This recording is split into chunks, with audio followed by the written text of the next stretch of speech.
Kalau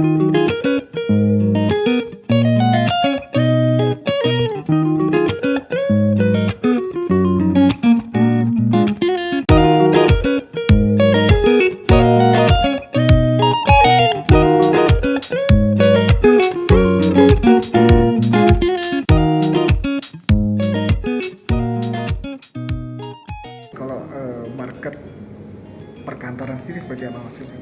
Oke, kalau saya lihat sih untuk ini kan kita ngomong spesifik Surabaya ya. Yep.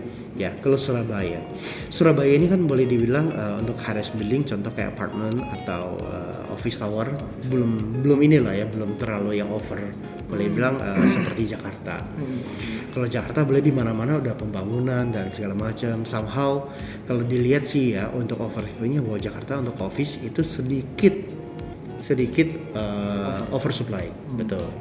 Tapi kalau kita balik lihat Surabaya, kita masih harus membuka pemikiran daripada para pelaku bisnis bahwa mereka kalau butuh yang tempat yang proper untuk mereka bisnis, untuk mengembangkan bisnisnya, itu sebenarnya harus berkantornya di mana? Ya di office tower, ya.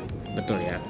Karena somehow beberapa orang kayak pebisnis tuh mereka masih berpikiran office tower saya belum paling di rumah, ruko atau apa dulu. Tapi somehow pernah nggak sih mereka mikir kalau di office tower mereka kadang ketemu tiap hari dengan orang-orang yang berkantor di situ, kadang ada opportunity bisnis di situ, betul ya? Dan kesempatan mereka untuk berkembang atau dapat kepercayaan dari investor asing, dari partner mereka, itu akan jauh lebih besar pada saat mereka berkantor di office building. Prestisnya dapat betul.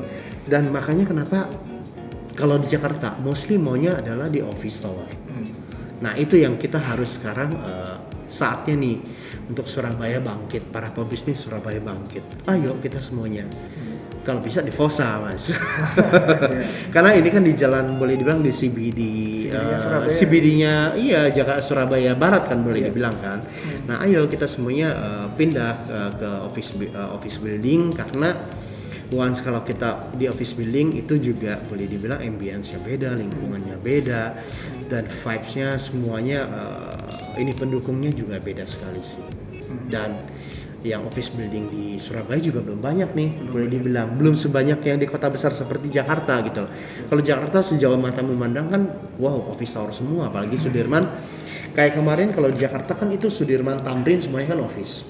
Sampai dengan Gajah Mada, terus sekarang melebar sampai kemana gitu ke ke daerah Blok M sebelah sana juga. Terus untuk yang dari garis yang tengah dari Semanggi itu juga dari ke arah sampai ke Pancoran itu juga banyak sekali berdiri namanya office tower baru. Dan ke arah ke barat itu juga sampai ke daerah Central Park itu banyak sekali namanya office tower yang baru juga. Dan mereka berdiri itu sangat apa ya namanya ya, sangat cepat gitu loh, blok semua udah kebangun. Tapi kalau di Surabaya kita lihat kan belum banyak.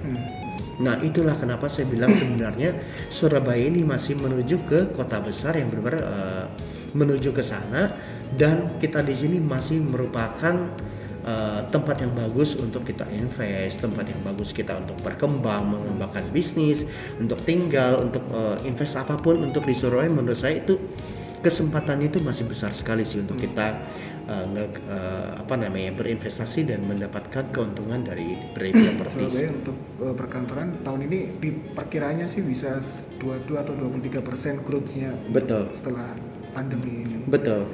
Saya setuju sih kalau itu sih. Karena once kalau lihat mungkin kita nggak usah jauh-jauh deh lihat dari pada saat setelah pandemi ini, orang kan sekarang banyak ya yang udah balik ke kota asalnya juga, yang banyak sekali mereka awalnya dari Jakarta, mereka balik membangun kota asal mereka. Betul. Kayak contoh untuk Jawa Timur ini kan lagi berkembang pesat nih. Bisa kita lihat dengan adanya pergerakan daripada pada saat menjelang akhir dari pandemi ini, itu juga banyak sekali yang investor dari kota lain udah mulai melirik nih ke Surabaya gitu kan.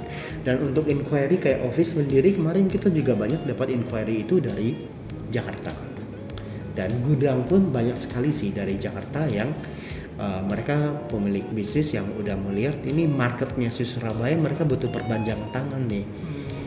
Ya kan, kalau untuk storage dan office dan lain-lain ya mereka pasti akan lihatnya kemana sih sebenarnya ujung-ujungnya. Nah kalau mereka butuh storage atau workshop otomatis akan cari Tangerang. Tapi kalau mereka cuma butuh office aja yang benar proper dan boleh dibilang prestis ya Fossa gitu. Dan kalau untuk apartment buat mereka yang memang punya kelas yang berbeda, istilahnya mereka punya pelaku bisnis dan lain-lain untuk dari status yang mereka berbeda ya 800 itu benar kenyamanan mereka juga enak. Karena kenapa?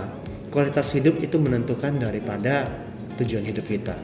Once kualitas hidupnya baik, tujuan hidupnya pasti mereka goalnya untuk mereka capai, mereka lebih produktif ya mereka akan lebih enak untuk berpikir dan semuanya akan lancar sih yang pasti.